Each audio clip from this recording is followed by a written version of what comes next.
తెలియదు. ఇవాళ ఫోన్ ట్యాక్ మీద కమిషన్ వేసిండ్రు, సంవత్సరం అవుతుంది, ఏం చేస్తారో తెలియదు. ఇవాళ కాళేశ్వరం మీద కమిటీ వేసిండ్రు, ఇంతవరకు రిపోర్ట్ రాలే. నాకు అనిపిస్తోంది ప్రభుత్వానికి నిజాయితీ ఉందా లేదా. ఇవాళ బీఆర్ఎస్ బీజేపీ ఒకటని చెప్పి మాట్లాడేటువంటి రేవంత్ రెడ్డి గారు సమాధానం చెప్పవలసింది. ఇవాళ మీరు కనుక బీఆర్ఎస్ కాంగ్రెస్ పార్టీ కనుక లోపాయికారి ఒప్పందం లేకపోతే, లాలూచి పడకపోతే ఎందుకు తూతూ మంత్రంగా, ఎందుకు నత్త నడకన ఈ ఎంక్వైరీ జరుగుతూ ఉన్నాయి, ఎందుకు ఎంక్వైరీ రిపోర్ట్స్ బయట పెడతలేరు, ఎందుకు బాధ్యత మీద చర్య చేపడతలేరు, సమాధానం చెప్పాల్సిన బాధ్యత ఈ రాష్ట్ర ముఖ్యమంత్రి గారు ఉందని చెప్పి హెచ్చరిస్తాను. ఇవాళ ఇంత బాధ అవుతుంటే ప్రభాకర్ రావు గారు డైరెక్ట్గా ఐపీఎస్ ఆఫీసర్ కాదు. ప్రభాకర్ రావు గారు ప్రమోట్గా ఐఏఎస్ కన్ఫర్డ్ అయ్యి ఇవాళ కేసీఆర్ తన సుట్టరికమా, తన చెప్తే పని నమ్మకంగా చేసేవాడా అంటే, ఆఫీసర్లు చట్టానికి లోబడి పనిచేసే వాళ్ళు ఉండొద్దు, తన ఇష్టానికి లోబడి పనిచేసే వాళ్ళు ఉండాలని చెప్పి నిబంధనలకు విరుద్ధంగా ఎస్ఐబి అనేది ఒక బాధ్యతాయుతమైన సంస్థ, దానికి ప్రభాకర్ రావు గారిని మొట్టమొదటిగా నియమించి 2020లో అనుకుంటా ఆయన రిటైర్డ్ అయ్యిండు. ప్రభాకర్ రావు గారు రిటైర్డ్ అయిన తర్వాత మళ్ళీ ఆయనకు ఎస్ఐబిలో కొనసాగించడం అంటే ఎంత బాధ్యతారహితమో, నిబంధనలకు ఎట్లా విరుద్ధమో, కేంద్ర ప్రభుత్వ మార్గదర్శకాలను ఎట్లా తుంగలు తొక్కిందో ఇంతకంటే నిదర్శనం. ఇదే ఎలిజిబిలిటీ లేని, ఒకవేళ ఆయన నిజంగానే ఎఫెక్టివ్గా పనిచేసే ఆఫీసర్ అయితే, గొప్పవాడే అయితే ఓఎస్గా పెట్టుకోవచ్చు, వేరే బాధ్యతలు పెట్టుకోవచ్చు, సలహాదారుగా నియమించుకోవచ్చు, సూచనలు సలహాలు తీసుకోవచ్చు, కానీ బాధ్యతాయుతమైన పోస్టుల్లో పెట్టద్దు. కానీ రిటైర్డ్ అయినటువంటి ప్రభాకర్ రావుని ఒక ఐపీఎస్ ఐజీపీ స్థాయిలో ఉన్న ఆఫీసర్ చేసిన డ్యూటీలో అక్రమంగా నియమించిండు. ఎస్ఐబిలో అక్రమంగా నియమించడమే కాకుండా చాలా కీలకమైన రాష్ట్ర భవిష్యత్తు కానీ దేశ భవిష్యత్తు కానీ ఇంటెలిజెన్స్ డిపార్ట్మెంట్కి ఉంటుంది. ఈ ఇంటెలిజెన్స్ డిపార్ట్మెంట్ ఇవాళ రాష్ట్రంలో ముఖ్యమంత్రి దగ్గర ఉంటుంది. హోంమంత్రిగా ఉన్నప్పటికీ కూడా ఇవాళ లా అండ్ ఆర్డర్, ఈ ఇంటెలిజెన్స్ వ్యవస్థ మొత్తం కేసీఆర్ దగ్గరనే ఉంటుంది, ముఖ్యమంత్రి దగ్గరనే ఉంటుంది. మరి ఆ ఇంటెలిజెన్స్ కూడా ప్రభాకర్ రావు గారిని ఇల్లీగల్గా, ఆయనకు ఎలిజిబిలిటీ లేకున్నా కూడా అంత కీలకమైన బాధ్యతలో 9 నెలల పాటు ఇంటెలిజెన్స్కి ఎస్ఐబికి వారు నియామకం కాబట్టి, మొన్న వాళ్ళ ఇంటర్వ్యూ చూస్తూ ఉంటే ప్రణీత్ రావు గారు కావచ్చు, భుజంగరావు గారు కావచ్చు, లేదా రాధాకిషన్ రావు గారు కావచ్చు, ఇతరులు ఎవరు చెప్పినా పైన ఉన్న మా అధికారుల యొక్క ఆదేశాల మేరకే ఇవన్నీ కూడా చేసినామని చెప్తా ఉన్నారు. అంటే సమాచారాన్ని సేకరించిండ్రు, ఇవాళ సమాచారాన్ని అందించడమే కాకుండా వాళ్ళు ఆదేశిస్తే దాన్ని కాలబెట్టేటువంటి దుర్మార్గాలు కూడా ఊడగట్టమని చెప్తున్నారు. దాన్ని మొత్తం తీసుకుపోయి మురికి కాలంలో వేసినాం, మూసిలో వేసినామని చెప్తా ఉన్నారు. స్వయంగా ప్రభాకర్ రావు గారు చెప్పిన మాట ఏంటంటే, నేను ఆదేశించినటువంటి వాళ్ళ ఫోన్ నంబర్లే కాకుండా ఇవాళ కింద ఉన్న వాళ్ళు, ఇంతకుముందు చెప్పిన ప్రణీత్ రావు గారు కావచ్చు, భుజంగరావు గారు కావచ్చు, రాధాకిషన్ రావు గారు కావచ్చు, ప్రైవేట్లో ఉన్న శ్రావణ్ కుమార్ రావు గారు కావచ్చు, వీళ్ళందరూ వేరే ఫోన్లను కూడా ట్యాప్ చేసిండ్రు. బిజినెస్ పీపుల్ యొక్క ఫోన్ నంబర్లు కావచ్చు, సినిమా రంగంలో ఉన్న వాళ్ళు కావచ్చు, ఇవాళ అనేక వాళ్ళ ఈ ఫోన్ ట్యాప్ చేసి బాధ అనిపించే sad part of the democracy.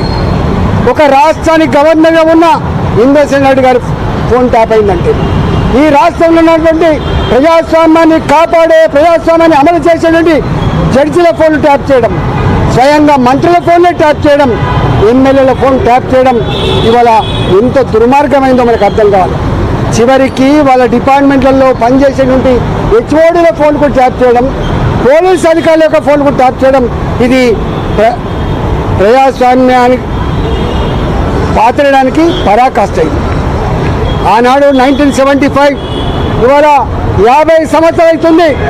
ఆనాడు వ్యక్తుల స్వేచ్ఛను హరించి ప్రజాస్వామ్యాన్ని చెరబట్టి మొత్తం దేశాన్ని జైలుగా మార్చి ఆనాడు ఇందిరాగాంధీ 1975లో ఎమర్జెన్సీ చట్టాన్ని బట్టి వేల మంది మీద కేసులు పెట్టి వందల మందిని జైలు పాలు చేసి ఇవాళ కొంతమందిని అడ్రస్ లేకుండా సాగొట్టినటువంటి నల్ల చీకటి అధ్యాయాలు మళ్ళీ ఇవాళ ఈ రూపంలో కనబడతా ఉన్నాయి. నేను ఒకటే డిమాండ్ చేస్తా ఉన్నా, ఇవాళ 50 సంవత్సరాలు గడిచింది ఈ దేశంలో ఎమర్జెన్సీని తీసుకొచ్చి 50 సంవత్సరాలు గడిచింది.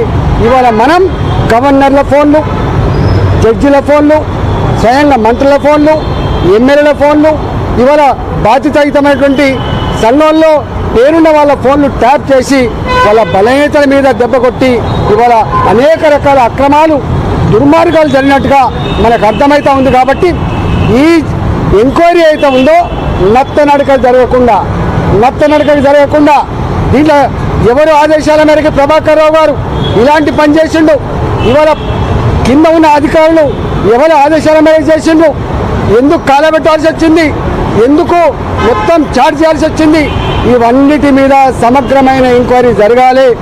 ఈ ప్రజాస్వామ్యం బతుకుండాలంటే, రాజ్యాంగం మీద ప్రజలకు విశ్వాసం కలగాలంటే, ఫండమెంటల్ రైట్స్ ఉండాలంటే తప్పకుండా ఇప్పుడు కనుక చర్య తీసుకుంటేనే ఈ దేశంలో ప్రజాస్వామ్యం వర్ధిల్లుతుంది. ఈ దేశ ప్రజాస్వామ్య వ్యవస్థ మీద ప్రజలకు ఒక విశ్వాసం ఉండేటువంటి ఆస్కారం ఉంటుంది తప్ప లేకపోతే లేదు. కాబట్టి వాళ్ళు ఎంతటి వారైనా తప్పకుండా దీని మీద విచారణ సమగ్రంగా చేయాల్సిందే, దోషులను ఐడెంటిఫై చేయాల్సిందే, చట్ట ప్రకారంగా శిక్షించవలసిందే, ప్రజాస్వామ్యాన్ని కాపాడవలసిందే, ప్రజలకు ఒక గొప్ప సందేశం పంపాల్సిన బాధ్యత ఉందని చెప్పి నేను డిమాండ్ చేస్తా ఉన్నా.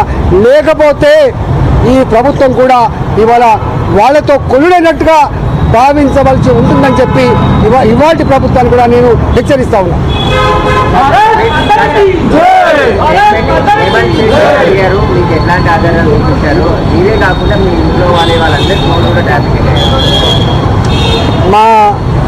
మా వైఫ్, మా భార్య నడిపేటువంటి జమునా హ్యాచరీస్ ఫోన్ నెంబర్లు కూడా మొత్తం ట్యాప్ చేసింది టోటల్గా. మా వాళ్ళు బిజినెస్లో ఏ మెసేజ్ అయితే పంపుకుంటారో, మేము ఏదైనా మెసేజ్ పంపుతామో అవన్నీ కూడా వాళ్ళు ఎవరైనా రికార్డు దొరికింది, మొత్తం ఆ చాట్ అంతా కూడా నాకు ఇచ్చింది. నన్ను అడిగింది ఇవన్నీ మీవేనా అంటే ఇవన్నీ కూడా మావే. ఇలా మా విక్రమ్ రెడ్డి గారు మా జిల్లా పార్టీ అధ్యక్షుడు, మా గిరివర్ధన్ రెడ్డి గారు మా పార్టీ నాయకులు, మా సతీష్ గారు మా పార్టీ నాయకులు, వేణుగోపాల్ రెడ్డి గారు మా పార్టీ నాయకులు, ఇవాళ మా సాయి గారు, అనేక మంది, కొన్ని వందల మంది. హుజరాబాద్లో 2021లో ప్రతి నిమిషం నిఘా పెట్టినట్టుగా ఇక్కడ రికార్డులు ఉన్నాయి. ఇవన్నీ కరెక్టేనా అని చెప్పి అడిగింది, ఇవన్నీ కూడా కరెక్టే అని చెప్పొచ్చు. మేము సార్ ఇంకొకటి, ఈ అధికారులకి ఎవరు ఆదేశించారు అనుకుంటున్నారు, వారి వెనకాల ఎవరు ఉన్నారు, అది ఎవరు, వాళ్ళ మీద ఎట్లాంటి చర్యలు?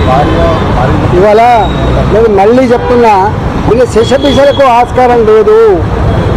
ప్రణీత్ రావు గారు కానీ, మీకు శ్రవణ్ కుమార్ కానీ, లేకపోతే రాధాకృష్ణరావు గారు కానీ, తిరుపతయ్య గారు కానీ, వీళ్ళందరూ కూడా చెప్పిన మాట ఏంటంటే, మేము బాజాప్తా ప్రభాకర్ రావు గారి ఆదేశాల మేరకే ఫోన్ ట్యాప్ చేసినాము, ప్రభాకర్ రావు గారి ఆదేశాల మేరకే ఈ సమాచారం అంతా కూడా సేకరించి ఇచ్చినాము. ప్రభాకర్ రావు గారు కూడా ఒక స్టేట్మెంట్ ఏమిచ్చిందంటే, నా కింద ఉన్న అధికారులు కూడా నేను చెప్పే ఫోన్లను చేసిండు, చెప్పని వాడు కూడా చేసిండు అని చెప్పి, అంటే ఇంత మిస్యూజ్ చేసిండు. ఎవరి అండతో? తప్పకుండా ఈ డిపార్ట్మెంట్ ముఖ్యమంత్రి గారి కంట్రోల్లో ఉంటుంది. ఈ ఇంటెలిజెన్స్ వ్యవస్థ కానీ, ఎస్ఐబి కానీ, లా అండ్ ఆర్డర్ కానీ, ఇవన్నీ కంట్రోల్ ఉండేది ముఖ్యమంత్రి దగ్గర ఉంటుంది. ఏ పీరియడ్లో ఇవి ట్యాప్ చేయబడ్డావో, ఏ పీరియడ్లో ఈ సమాచారం సేకరించబడ్డావో అప్పుడు ముఖ్యమంత్రి గారు ఎవరుంటారు? కేసీఆర్ గారు ఉంటారు. ఇవాళ ముఖ్యమంత్రి గారికి తెలవాలి. ఇవాళ ముఖ్యమంత్రి గారు కిందనే ఉంటుంది ఇంటెలిజెన్స్ వ్యవస్థ, ముఖ్యమంత్రి గారి కిందనే ఉంటుంది ఇవాళ ఎస్ఐబి వ్యవస్థ. ఇవాళ ఈ ముఖ్యమంత్రి గారికి చెప్పాలి. మంత్రిగా పనిచేసిన సమయంలో మంత్రిగా పనిచేశారు, ఆ సమయంలో ఫోన్ ట్యాపింగ్ సంబంధించి చర్చ కానీ ఇట్లాంటి ప్రభాకర్ రావు మీట్ కావడం కానీ అట్లాంటివి జరిగినాయి ముఖ్యమంత్రి గారు? అసలు జనరల్గా ఇంటెలిజెన్స్ వ్యవస్థ కానీ, ఎస్ఐబి కానీ, ఈ రెండు చాలా కాన్ఫిడెన్షియల్గా పనిచేయాల్సిన డిపార్ట్మెంట్. ఇవాళ ఈ రూపంలో